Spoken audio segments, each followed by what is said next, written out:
Here at Lad Racing, we don't just deal with old race cars, we deal with old used cars. And we got the deals that are gonna sweep you off your feet.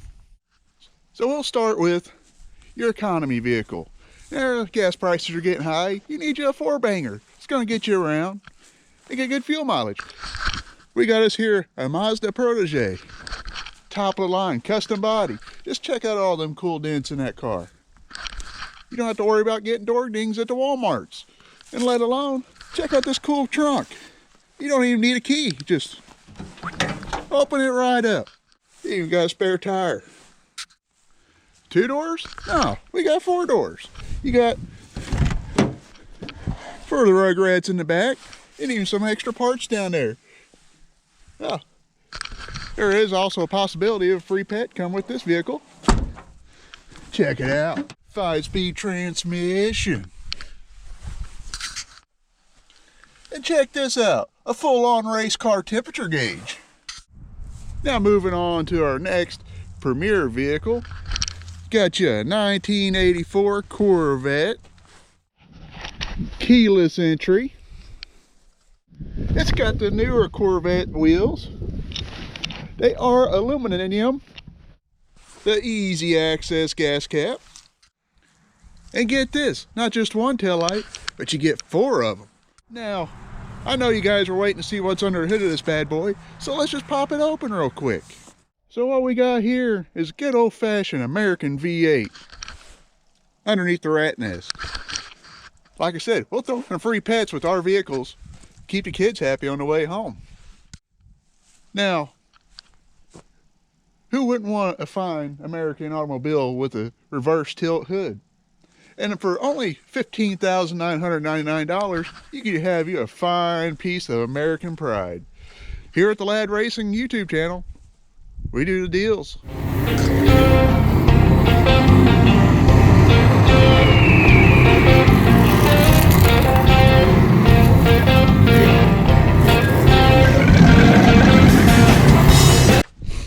So, if you guys haven't figured it out yet, the Corvette is our donor car for the engine that we're going to try to use in Intimidator.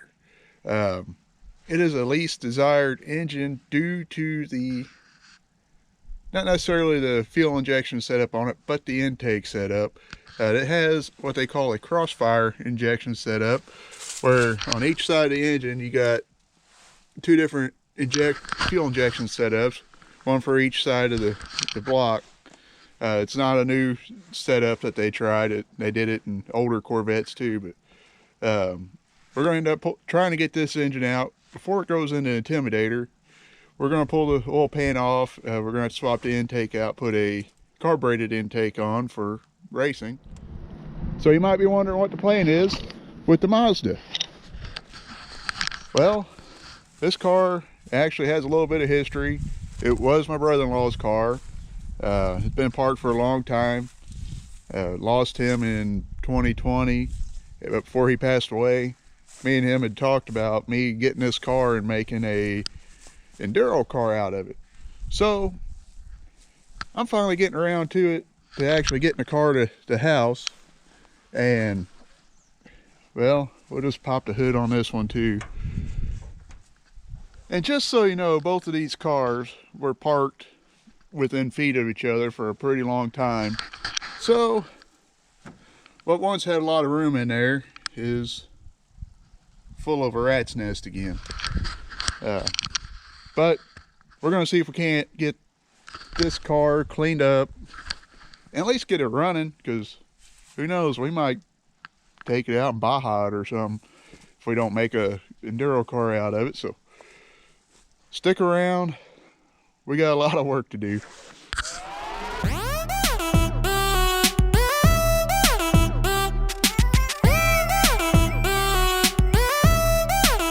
Check it out.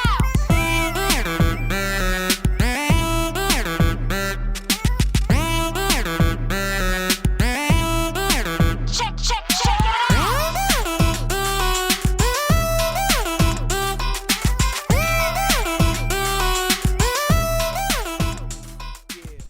Well, before it gets dark on me again, we've been out here vacuuming the rat's nest out of both of these cars. And as you can see, you can actually get to the engine now. Pull the dipstick, check, make sure there ain't no water on there, and it's looking pretty good for the Corvette, which is good for us because this is the engine that we're going to use in Intimidator once we can get it into the shop and get it stripped down. Once we can get the Corvette into the shop and get it stripped down, we're going to pull the engine out, and it's going to go in Intimidator. And then once we get Intimidator going and everything else, we're going to get this little beater running. As you can see, it's not completely done under the hood, but it was pretty much just as full as the Corvette. So, like I said before, we're going to probably make an Enduro or spectator car or just a brush buggy with it.